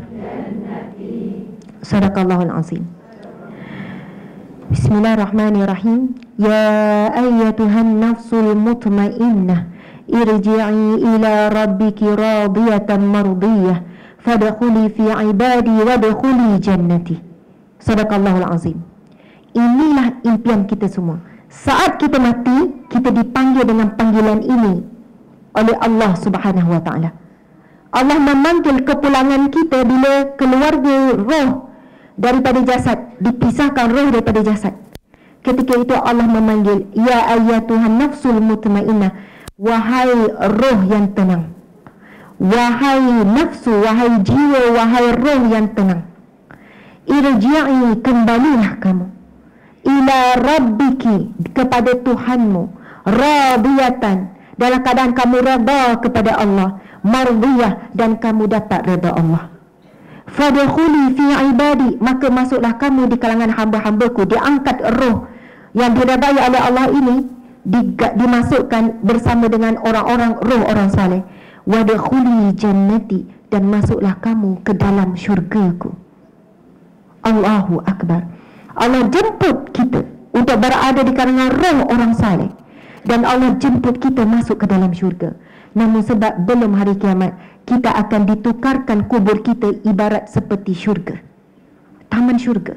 Kalau baca yang disusun buku tentang bab kematian alam barzakh oleh Dr. Zulkifli Al-Bakri, jelas gambaran alam barzakh bagi orang-orang yang Allah redha akan dihantarkan dengan permaidani syurga. Dan ada satu sudut kuburnya, ada pintu untuk menyampaikan ke syurga, namun tidak akan dibuka selagi mana tidak sampai ke akhirat kelak. Dan kubur akan menjadi seluas mata memandang. Maksudnya tengok depan tak nampak ujung, kiri kanan belakang tak nampak ujung, seluas-luasnya. Ada tak di kalangan kita yang bilik dia seluas dewan ni? Bilik, bukan rumah, bilik. Besar sangat. Ada ke? Ada. Ada orang-orang kaya bilik sebesar ni. Tandas pun macam bilik kita. Tandas dia pun macam bilik kita kan. Dengan bathtub asing, dengan ini asing, ini asing. Boleh apa dalam tu semua ada. Sauna semua ada. Ya. Jadi bilik macam apa? Tetapi kalau dibandingkan dengan kubur yang ditukar menjadi taman syurga, itu bukan seberapa pun. Sebab masih nampak dinding. Tapi bila Nabi sebut dalam hadis diluaskan kuburnya seluas mata memandang, maksud terlalu besar.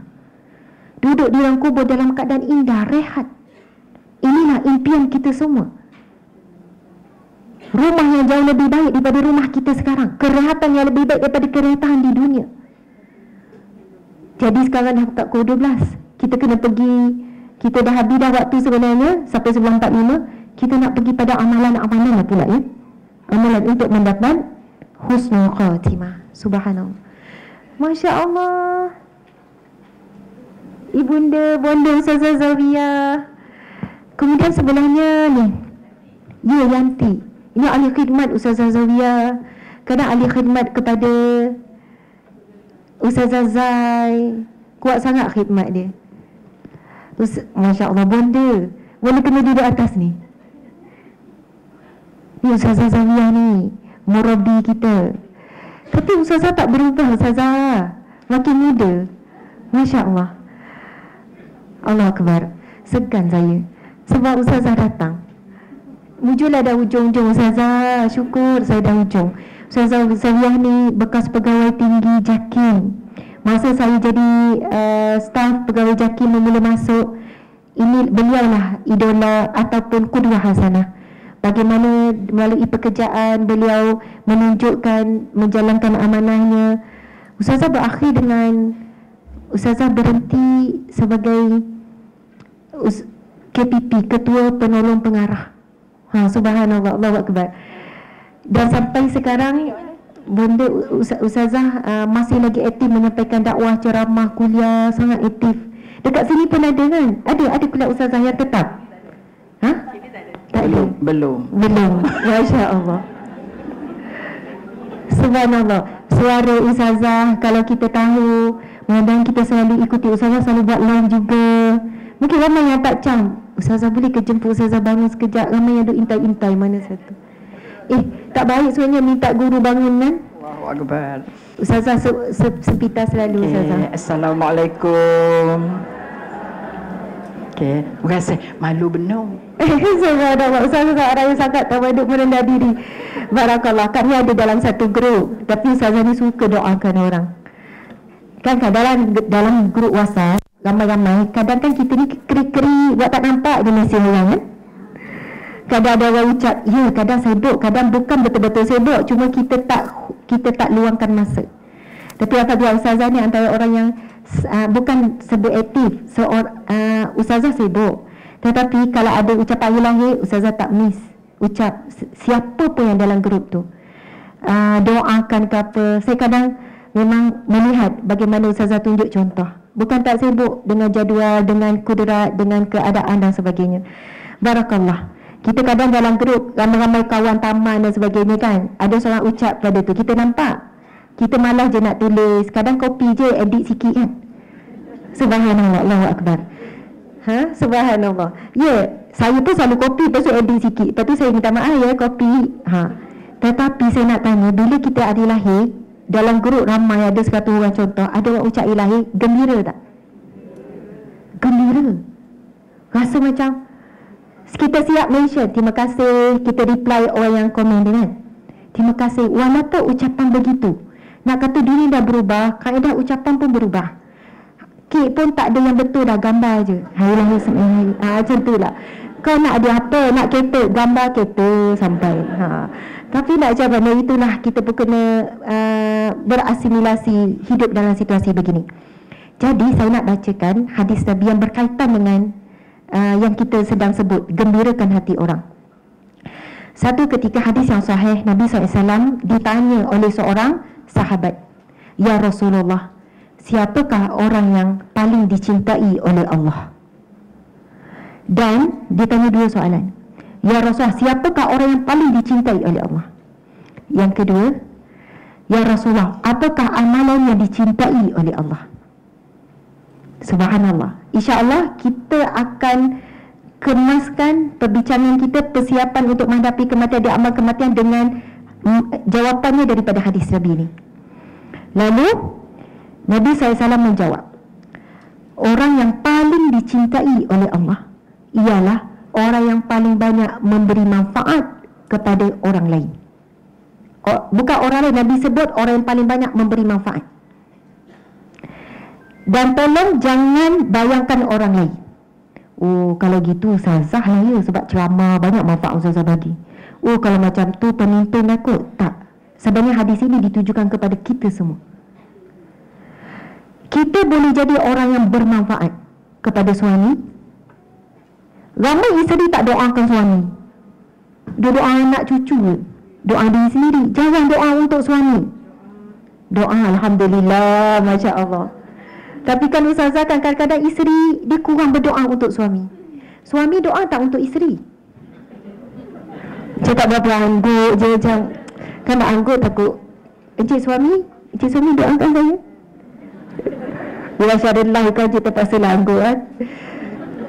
Mudah-mudahan, subhanallah, Allahu Akbar. Sebab banyak isi runutkan suami, banyak merungut, tak tukar rungutan kepada doa. Jadi lagi tahun ni, apa dia ajar? Lupa hari lahir. Hampir tiap tahun macam tu. Jadi lagi tahun ni. Ingat tak jadi dah, tahun lepas dah teruk dah cik marah dia. Hari tu dah ingatkan dah sebulan sebelum. Sampai hari, acik saja je tak sebut. Petang barulah. Tu pun dia hin-hin. Hari apa. Tu pun jawab hari Rabu. Contoh lah kan. Subhanallah. Saya kata acik tukar tak pada doa. Doa macam mana? Doa lah supaya suami ingat hari lahir. 3 hari sebelum, ya Allah, mintalah suami ingat. Mintalah suami bagi hadiah. Tak pernah dapat hadiah ni. Asyik dapat duit, so beli sendiri je. Contoh lah kan. Mintalah apa saja kan, ya Allah. Biarlah tua-tua baru nak romantik pun tak apa. Dapat kejap je nikmat suami romantik, okey lah. Sebab ada suami tak pernah cakap sayang. Dan suami tu tak biasa, sebab lahir dalam keluarga pun yang bukan berkasih sayang. Kan ada yang begitu, dia lahir dalam keadaan mak pun tak cakap sayang ni. Jadi nak sebut kat isi tu tak boleh habis sayang. Tak reti. Ya, memang ada macam tu. Jadi isi ni kena faham lah. Doa lah, ya Allah, nak dengar suami cakap sayang, ya Allah. Daripada mengut, tunggu kiamat tak cakap. Contoh saja. Tukar rungutan kepada doa. Subhanallah. Jadi isteri ni jadi beri manfaat sangat. Banyak manfaat dia untuk suami, sebab dia banyak doakan suami, ya Allah, jadilah suamiku seorang yang prihatin. Sebab tak faham sampai tua. Dah senyap tu kan. Kenapa awak senyap? Tak ada apa. Oh, tak ada apa, okeylah. Awak ni takkan tak faham saya merajuk. Oh, perempuan macam tu lah perangai. Drama, banyak drama. Ya Allah, jadilah dia prihatin. Dia tahu bila aku merajuk. Ni tak faham aku merajuk, sampai kena mengaku saya sedang merajuk ni. Tapi sekali-sekala nak juga dia faham. Allahu Akbar. Subhanallah. Doa, antara manfaat terbesar adalah doa. Yang mana manfaat ini di akhirat kelak baru Allah buka. Ada orang dia dapat masuk syurga kerana manfaat doa. Banyak ni didoakan orang. Dia nak nasihat tak pandai. Nak cakap pada anak pun tak reti nak tegur anak. Nak tegur menantu lagi lah. Nak tegur jiran tak reti. Tapi dia punya doa, hari-hari, ya Allah, untuk jiranku, ya Allah, yang jemur kain berkembang tu, ya Allah. Contoh saya bagi. Daripada duk ngompat dengan kawan-kawan, daripada duk ngompat, geram betul lah. Ada ke keluar jemur angkat kain, memanglah dia berlari keluar. Daripada tu baik tukar pada doa kan. Ya Allah, yang pakai ketat tu, ya Allah, hamba bernama. Doa dia, luah dia tak puas hati geram tu, yang berbulu mata tu, luah pada Allah. Tukar. Banyak manfaat. Sebab Nabi SAW bersabda, doa seorang saudara kepada saudaranya adalah doa yang dimakbulkan oleh Allah. Ada malaikat yang berada di kepalanya akan mengucapkan amin bagi kamu apa yang kamu doakan. Subhanallah. Allah, kita doakan hidayah untuk orang, hidayah itu untuk kita, untuk anak cucu kita akan dapat. Maksudnya kalau kita nak kupas untuk jadi orang bermanfaat, sebenarnya tidak ada halangan pun. Doa, siapa boleh halang kita? Kalau kita kata, Ustazah, saya nak buat kebaikan tapi saya tak larat, saya nak tolong orang, saya sini perlu ditolong. Banyak alasan kita. Tetapi untuk berdoa tak ada alasan. Doa anak, doa cucu, doa adik-beradik. Ada 10 adik-beradik, semua adik-beradik disebut nama. Saya pernah jumpa seorang remaja, dia ada buku doa. Lepas tu dia tulis semua nama mak ayah, ialah nenek moyang semua. Yang mana yang mak ayah dia boleh cakap. Nama moyang, nama tok nyang, atas-atas lagi.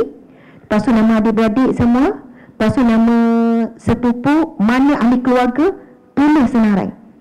Lepas tu dia kata, setiap kali solat, lepas solat dia akan sebut semua nama ni. Dia akan sebut semua nama. Kalau kita umum je lah, buat nenek moyangku, adik-beradikku, saudara maraku, umum kan. Sebab kita paling sibuk kan. Maksudnya sebenarnya cara begini sebab tak ingat, tapi sebab saya tak tahu macam mana anak muda ni dia boleh idea macam tu. Tapi saya pernah baca kisah sahabat Nabi yang telah lama, maksudnya jauh dah jarak dengan Nabi, tapi Dia sahabat Nabi lah, dia sempat dengan Nabi, umur dia panjang. Bila dia berdoa, dia akan sebut semua nama sahabat-sahabat Nabi yang telah pergi. Bukan sikit, mungkin beratus ke puluh ke sebut. Sebut nama, sebab dia nak menyusul bersama dengan sahabat-sahabat Nabi itu.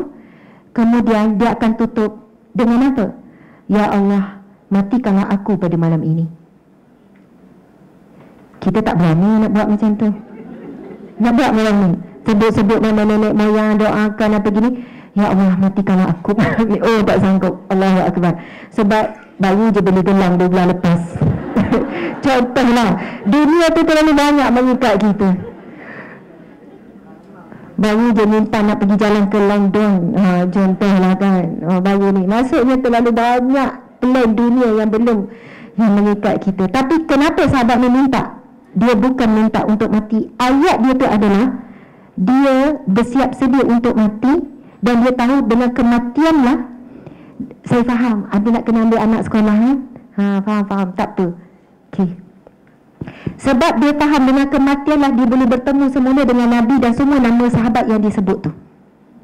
Dengan Nabi dan semua sahabat tu. Bukan dia minta mati, dia tahu mati, walaupun minta macam mana tetap kena tunggu sampai waktunya yang ditetapkan oleh Allah. Tetapi itu adalah ayat yang terlalu mencintai Rasul dan para sahabat. Sehingga kan dia memang dia yakin, dan kita pun yakin, kematianlah pintu untuk bertemu dengan orang yang telah pergi, mak ayah yang kita rindu. Jadi dia sebut dia rindu Nabi dan para sahabat tu, dan disebut ya Allah, matikanlah aku pada malam ini. Ayat itu adalah orang panggil ayat puisi, ayat luahan hati, sebab dah tak sabar nak jumpa. Masya Allah, Allahu Akbar. Okey, jadi Nabi sebut manusia yang dicintai oleh Allah, yang paling dicintai oleh Allah adalah yang paling banyak beri manfaat kepada manusia lain. Allahu Akbar. Nabi sebut ad-du'a mukhul ibadah. Sabda Nabi, doa kepala kepada ibadah. Sebab itu orang yang banyak mendoakan pada orang lain, dia orang yang banyak bermanfaat. Ya Allah, anak jiranku ini nak ambil SPM, ya Allah boleh kerja yang cemerlang. Pada anak kita ada juga nak ambil SPM, sebab ada orang dia sayang doa dia untuk anak dia je. Kan dia doakan anak jiran lagi berjaya pula. Jadi dia pun doa untuk anak dia je lah. Tapi kalau orang nak bagi manfaat, dia doa untuk semua anaknya, anak jiran, anak kawan ini apa semua. Sebab doa tu kembali pada dia, ini doa yang makbul. Okey. Buat baik pada binatang, buat baik pada tumbuhan, semua itu memberi manfaat. Buat baik pada jiran, hati-hati sekarang. Sebab Nabi dah beri peringatan yang tegas berkenaan dengan jiran. Bila buat rumah terbuka, ramai ajak kawan, jauh, jiran tak ajak. Bukan jiran tak tahu, sebab parking depan rumah dia kot, trafik jadi sempit apa. Sebab itu yang sebaiknya, masa kita nak buat jamuan, rumah kita pula kecil, kita buat berperingkat. Peringkat pertama jiran dulu. Selesai jiran, bawa ajak orang jauh. Tapi nak buat peringkat pertama, adik-beradik tak ada masalah, sebab memang kena utamakan silaturahim keluarga. Tapi jiran dulu. Lepas dah selesai jiran satu ni ke dekat satu lorong ke, lepas tu jemput yang jauh. Tapi bagi tahu juga, minta izin dengan jiran, saya ada nak buat makan-makan ni, jadi nak tumpang ya, mungkin ada yang parking depan rumah apa semua. Itu adab berjiran. Sebab Nabi SAW bersabda, ada seorang lelaki datang, ya Rasulullah, si fulan ini solatnya baik, puasanya baik, sedekahnya pun banyak, tetapi dia menyakiti hati jirannya dengan perbuatannya. Lalu Nabi kata, tempatnya di neraka.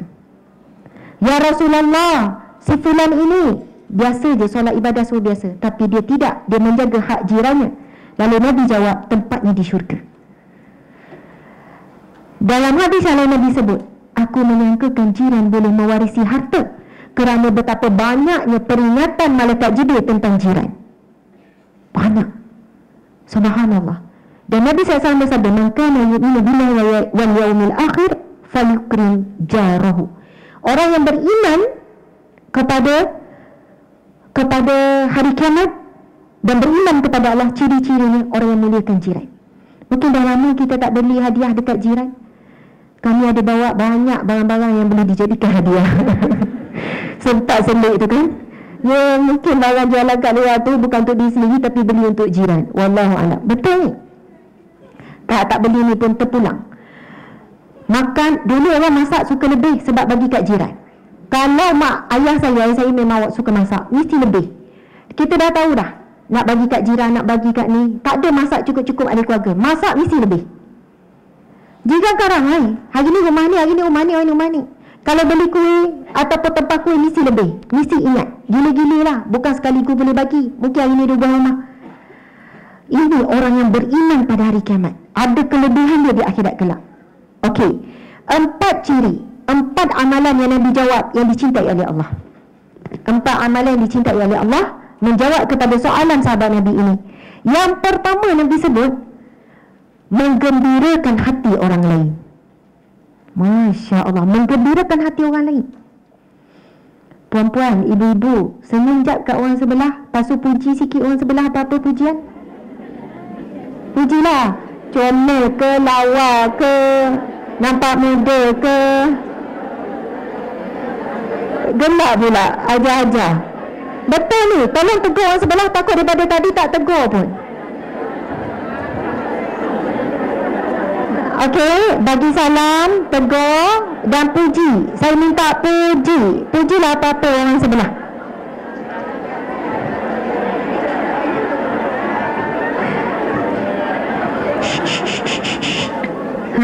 Tak apa. Okey, dah ya. Alhamdulillah. Orang perempuan memang macam tu. Tengok orang lelaki, relax, dia tak ada aksi apa-apa. Orang perempuan, dia memang cepat bertindak. Memang macam tu. Dia spontan. Bila tengok budak kecil, dia lupa dia tua, dia pun jadi macam budak kecil kan. Cumi. Macam tu. Yang atuk ni tengok, macam mana? Orang lelaki takut macam tu, dia kurang emosi sikit. Tapi okey lah, sebab kita orang perempuan sifat keanakan dia sampai tua. Perangai macam budak sampai tua ya. Pada lelaki semua kena faham ya. Gitu. Dia punya perangai merajuk macam budak kan. Tapi tak boleh over lah. Takut mengikut hawa nafsu. Okey, menggembirakan hati orang lain. Betul tak bila orang puji seronok? Kau rasa tak ikhlas tadi orang terpuji sebab kena suruh? Kalau suami kita puji, cantik ni si abang, rasa macam mana? Ada apa-apa ke ni? Muskil pula. Tak pernah puji ni, ada apa-apa ke? Mesti telefon nak cek. Jangan macam tu. Tak, seronok ni dipuji. Kalau anak puji kita, seronok tak anak puji? Mama memang the best mother ever. Mama memang ibu yang terbaik. Sayang mama. Anak puji. Biasa anak yang suka puji ni, bila ibu bapa suka puji. Biasa macam tu. Suka puji anak. Sebut nama dia. Mama beruntung, Umi beruntung dapat anak macam contohlah Imran nama anak saya. Umi beruntung dapat anak macam Imran. Ya ke? Ya, Umi suka. Walaupun Imran macam nakal-nakal sikit, tapi Imran suka buat hati Umi gembira. Lepas tu kamu lagi puji. Umi cantik lah. Umi comel lah. Umi yelah Imran dah. Subhanallah. Dia belajar daripada kita kan. Bila dia nampak kita suka puji suami depan anak kan, depan anak kita puji suami, lepas tu kan dia pun akan pujuk, Abi pujilah Umi dulu. Macam tu kan.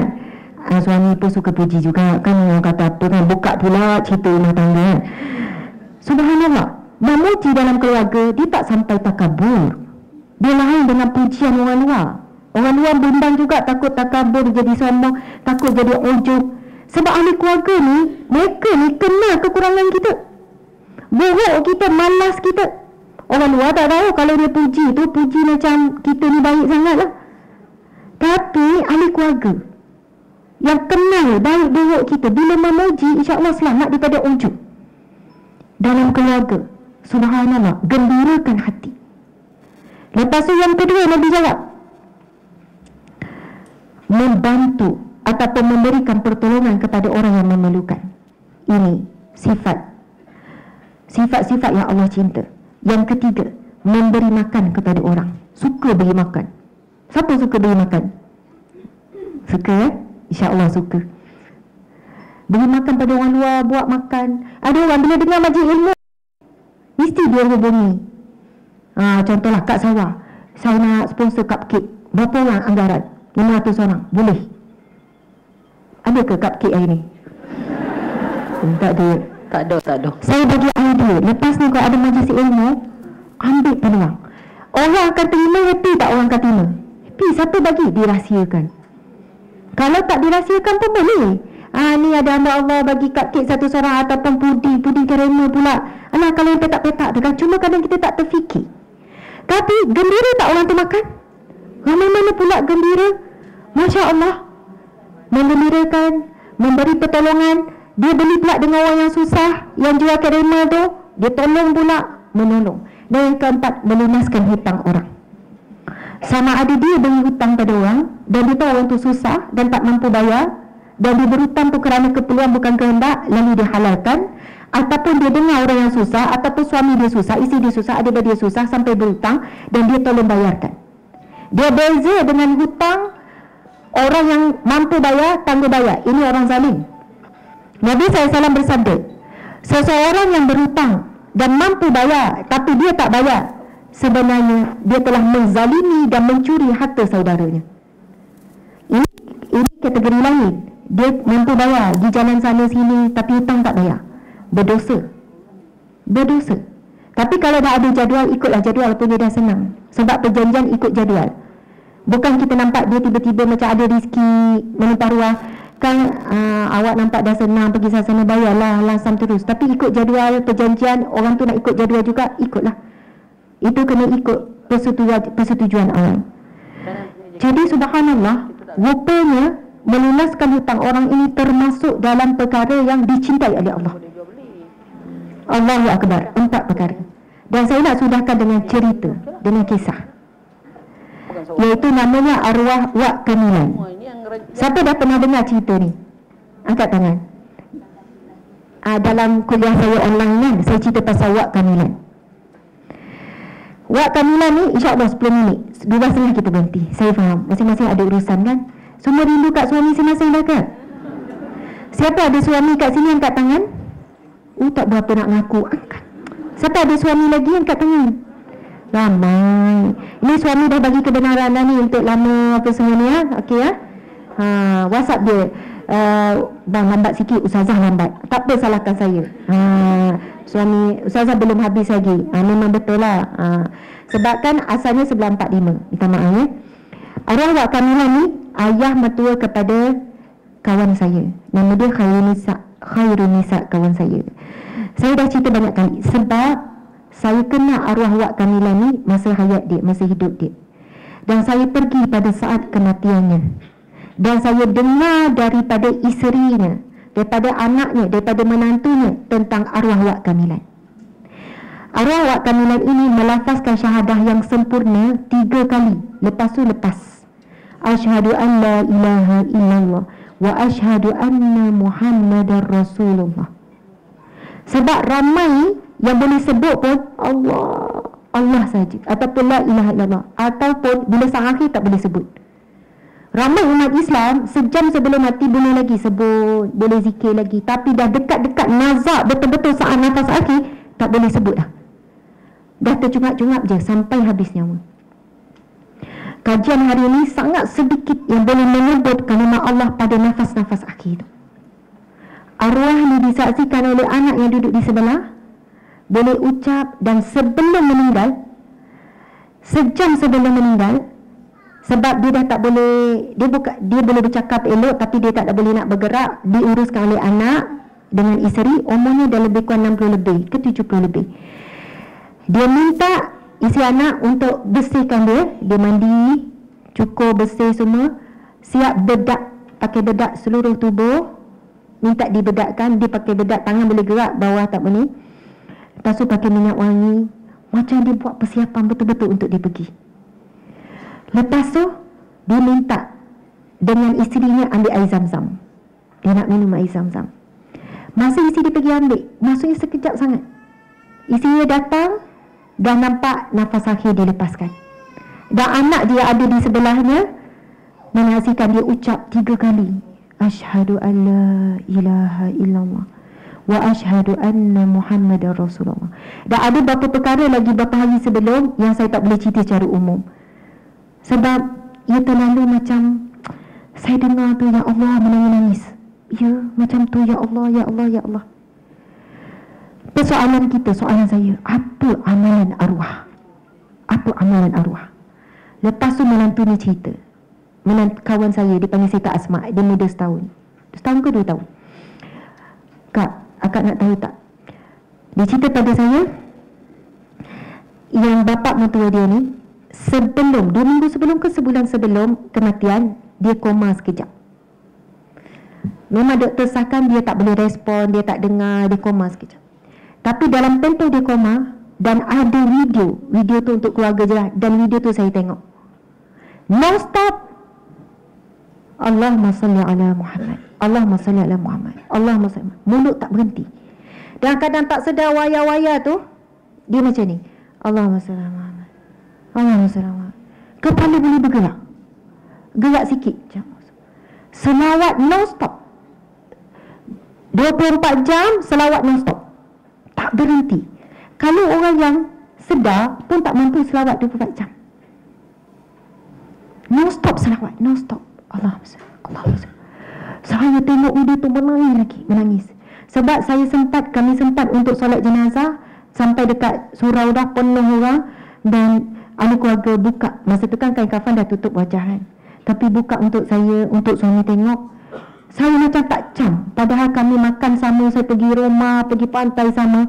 Sebab kulit dia bukan cerah putih, tetapi jadi putih bersih, macam senyum. Saya kata, wak ke ni? Subhanallah, Allahu Akbar. Lepas tu, Masya Allah, lepas dia dah sedar daripada koma, anak cucu tanya, Baba, panggil Baba, Baba masuk koma itu tak berhenti selawat, sekarang tak nampak pun selawat. Saja anak-anak cucu gurau-gurau, isi gurau. Rupanya amalan arwah ni setiap hari selawat 3,000 tidak kurang, 3,000 sehari tidak kurang. Dan ahli keluarga tak perasan dia punya amalan tu. Maksudnya tak tahu macam mana, tetapi itulah yang bila ditanya, macam mana Baba masa koma boleh selawat tak berhenti, dah ujung usia, isteri, anak tak perasan itu amalan ayah. Dia kata paling kurang selawat 3,000 kali sehari. Dia isi koma tak tahu berapa lama. Lepas tu isteri ni, sebab saya duduk sebelah isteri, duduk lama, isteri ni cakap apa, Ustazah, wak ni suami yang baik sangat. Lepas tu besan pula cerita, besan perempuan, sebab kami duduk satu bilik, duduk cerita pasal arwah ni. Ustazah, saya menyaksikan yang arwah ni suami yang terbaik. Macam mana? Besan duduk cerita, dia sangat suka puji isteri dia ni. Bila masak, sebab besan kan, besan pula rapat, bila masak dia puji isteri dia macam apa, sedapnya lah, sedap, hampir setiap mulut tu sedap. Kalau pergi kedai, dia kata pergi restoran Ustazah, kami ni selalu pergi travel sama-sama, sampai Jepun sama-sama. Pergi travel, dia kata Ustazah, pergi travel, makan sedap macam mana pun, dia memang akui sedap, tapi sedap lagi, contoh nama isi dia Siti, sedap lagi kalau Siti masak. Betapa dia tu sangat menyanyi dan tunjuk. Dan dia kata Ustazah, masa di Jepun, ni besan cerita ni, masa pergi Jepun, isteri ni, besan saya ni tak boleh nak telan makanan, bukan Jepun, masa tu pergi China, dia orang selalu travel sama-sama. Pergi China, isteri tak boleh telan. Tahu tak apa yang Wak ni buat? Wak ni pergi restoran, minta izin tumpang dapur, masak makanan untuk isteri. Luar biasa kan? Luar biasa.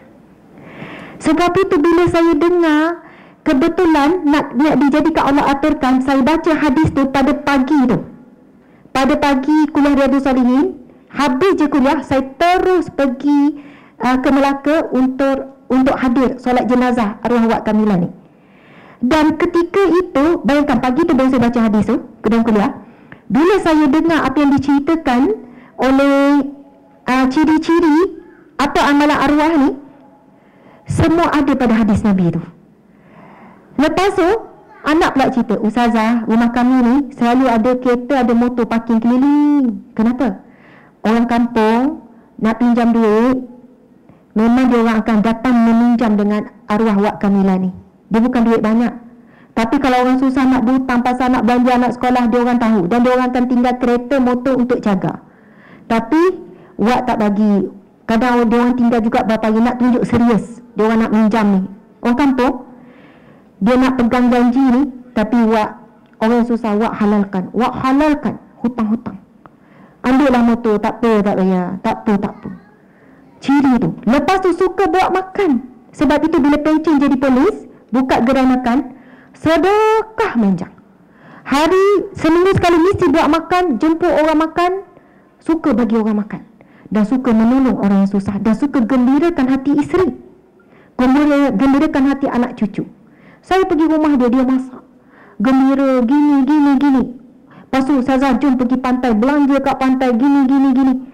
Memang orang yang dah tua, tak siap selama dia dah 7 lebih, tetapi subhanallah, kesungguhan dia nak gembirakan hati orang itu luar biasa. Masya Allah. Nabi SAW bersabda, "Man kana akhiru kalamihi la ilaha illallah dakhalal jannah." Siapa yang akhir nafasnya dapat ucap la ilaha illallah, dia pasti akan masuk syurga. Jadi begitulah perkongsian kita pada hari ini. Mudah-mudahan kita mendapat ketukan kepada hati kita, iman kita, untuk kita berubah. Bukan menuntut orang untuk berubah, bukan menuntut. Ciri-ciri ilmu yang bermanfaat, menambahkan, melihat kekurangan diri, bukan balik nampak kekurangan suami, tak. Ciri-ciri ilmu yang benar dan bermanfaat, menambahkan kecintaan kepada Allah dan keimanan kepada hari kiamat, bukan kecintaan kepada dunia, dan membuka aib diri sendiri, bukan duk nampak aib orang lain. InsyaAllah fokus untuk diri sendiri. Kalau orang keliling tak nak berubah, tak nak buat baik, kitalah kekal dalam radar 4 ciri-ciri tadi dan menjadi orang yang memberi manfaat. Wallahu a'lam. Mohon maaf salah dan silap. Terima kasih kepada semua. Di sini kita bertemu, insyaAllah di syurga Allah kita bersatu, dan kita sama-sama membacakan doa. Boleh baca doa, insyaAllah ringkas saja, insyaAllah. A'udzubillahi minasyaitanirrajim. Bismillahirrahmanirrahim. Alhamdulillahi rabbil alamin. Wassalatu wassalamu ala asyrafil anbiya'i wal mursalin wa ala alihi wa sahbihi ajma'in. Allahumma innaka ta'lam anna hazihil qulub qad ijtama'at ala mahabbatik. Ya Allah, sesungguhnya hati kami, diri kami, roh-roh kami, ya Allah, berkumpul di sini kerana mencintai-Mu, ya Allah, kerana mencintai Rasulullah, kerana mencintai agama-Mu ini, ya Allah. Waltaqat ala ta'atik, kami bertemu kerana mentaati perintah-Mu. Engkau memerintahkan kami menuntut ilmu, Engkau perintahkan kami memperbaiki diri, ya Allah. Engkau perintahkan kami supaya melakukan gerak kerja dakwah, ya Allah, menyokong gerak kerja dakwah, mengimarahkan rumah-Mu, ya Allah. Maka kami berkumpul di sini kerana mentaati perintah-Mu. Wa tawahadat ala da'watik, kami bersatu memikul beban dakwah-Mu, ya Allah. Ya Allah, kami akan berdakwah, menyeru kebaikan untuk diri kami, untuk ahli keluarga kami, ya Allah, untuk jiran-jiran kami, ya Allah. Wa ta'ahadat ala nusrati syari'atik, kami mengikat janji setia untuk mendaulatkan syariat-Mu, untuk menghidupkan sunnah Nabi-Mu, untuk menegakkan kalimah-Mu, ya Allah, dalam diri kami, keluarga kami, qaryah kami, negeri, bahkan di dalam negara yang kami cintai ini, ya Allah, sehingga tertegaknya kalimah yang tertinggi, iaitu la ilaha illallah Muhammadur Rasulullah. Fawasiqillahumma rabitataha, maka eratkanlah ikatan hati-hati kami, ya Allah, dengan ikatan akidah yang mantap, ya Allah. Wa adimuddaha, mesrakanlah antara hati-hati kami dengan kasih sayang kerana-Mu, ya Allah. Wahdiha subulaha, tunjukilah hati kami jalan-Mu yang lurus.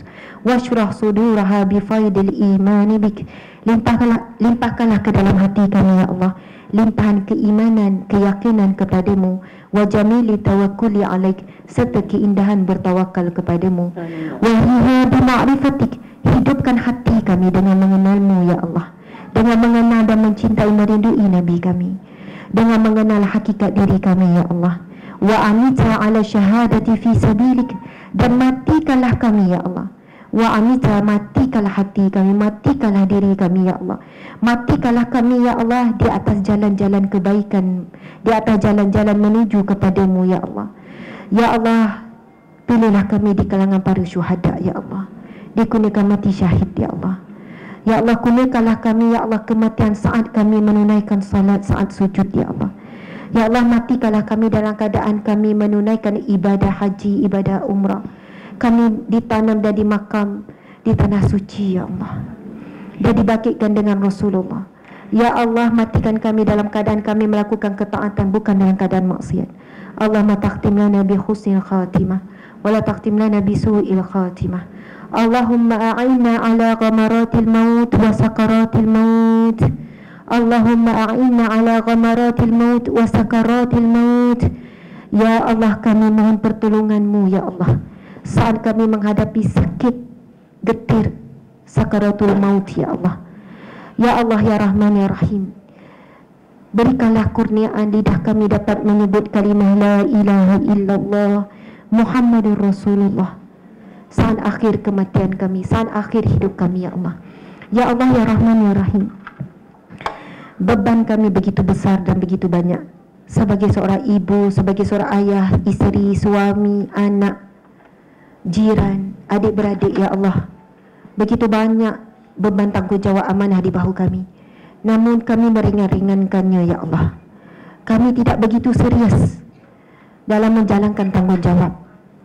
Kami rasa cukup apa yang kami buat, sedangkan kami mampu buat lebih daripada itu. Kami tidak bersungguh-sungguh, ya Allah. Beban harta begitu banyak, ya Allah, kami tidak menguruskan dengan sebaik mungkin.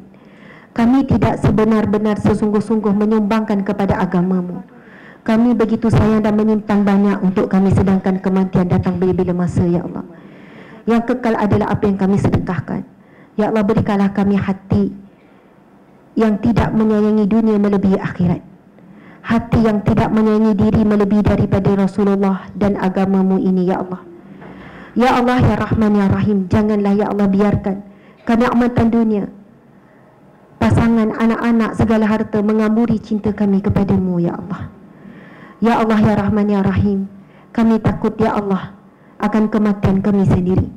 Kami takut, ya Allah, saat malaikat maut datang untuk menjalankan tugasnya, ya Allah. Kami mohon kepadamu, ya Allah, bila saat itu tiba kami dalam keadaan bersedia. Kami telah melunaskan segala hutang-hutang dengan manusia, tanggungjawab dengan manusia, urusan dengan manusia, dan paling utama dengan hutang-hutang dan urusan tanggungjawab kepadamu, ya Allah. Ya Allah, berikanlah kami kesempatan untuk memberikan air tangan kami untuk agama-Mu ini, ya Allah. Ya Allah, begitu banyak ujian fitnah untuk agama ini, fitnah akhir zaman yang sehingga kami tidak mampu bezakan yang benar dan batil, yang hak dan yang putih dan yang hitam. Ihdinas siratal mustaqim, tunjukilah kami jalan-Mu yang lurus. Siratal ladzina an'amta 'alaihim ghairil maghdubi 'alaihim waladdallin. Amin. Ya Allah, jadikanlah Masjid Al-Falah ini salah satu rumah-Mu yang cahayanya terang sehingga ke langit-Mu, sehingga dilihat oleh para malaikat-Mu, ya Allah. Ya Allah, ikhlaskanlah mereka yang menguruskan masjid ini, ya Allah. Ikhlaskanlah semua yang hadir mengimarahkannya, ya Allah. Ya Allah, jadikanlah kami yang hadir di sini dan di alam maya minal mukhlisina lahuddin, yaitu di kalangan orang yang ikhlas dalam hidup, ikhlas dalam agama. Kerana orang yang ikhlas saja yang selamat daripada tipu daya Dajjal, iblis, syaitan dan manusia-manusia berniat jahat, ya Allah. Ya Allah, Allahumma ja'alna min ibadika salihin, minal mukhlisina lahuddin, minal muqarrabin, min ibadika salihin. Ya Allah, Rabbana atina fid dunya hasanah wa fil akhirati hasanah wa qina azabannar wa qina azabal qabri wa qina azabal mahsyar. Wa sallallahu ala sayyidina Muhammad wa ala alihi wa sahbihi wa sallam. Walhamdulillahi rabbil alamin. Amin ya rabbal alamin. Taqabbalallahu minkum minna wa minkum taqabbal ya karim. Terima kasih. Wabillahi taufiq wal hidayah. Assalamualaikum warahmatullahi wabarakatuh. Waalaikumsalam warahmatullahi wabarakatuh.